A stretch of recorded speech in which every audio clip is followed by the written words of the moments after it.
Thank you so much for tuning in with us for this month of November. This is our last week for our just sharing with you about the gratitude. And hopefully we've maybe stirred some things up and even given you a higher level of gratitude than you normally have in November. We are so glad you have joined us. But this week, I just want to talk about gratefulness for the Lord supplying our basic needs. It's beautiful to live in America, a land of plenty. And even though we feel needy sometimes, we have so much more than so many in other countries do. We take for granted the fact that we can just turn on our tap and water flows out. In fact, some of us whine about the taste of our water, but nobody's walking to a well for miles trying to get water. We are very blessed.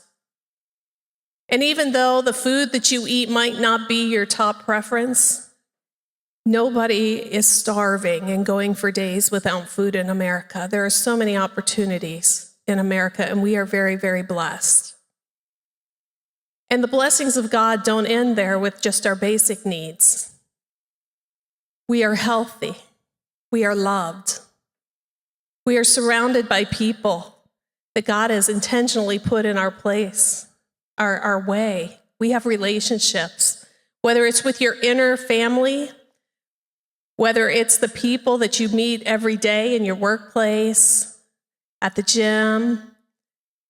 And then he also brings into our life those grace builders.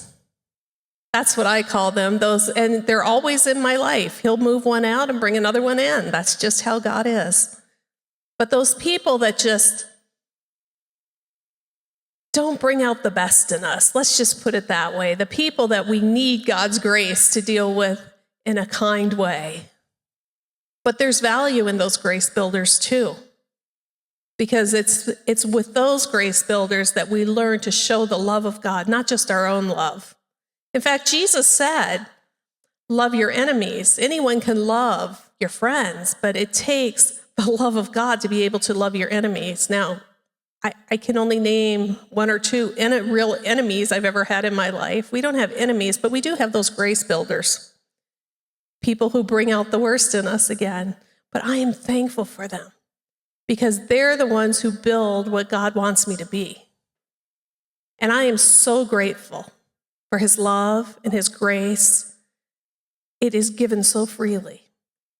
So as we finish November, end November with a grateful heart, and don't let this gratitude just last during the month of November, but let it flow into the rest of your year and into next year. Have a great year.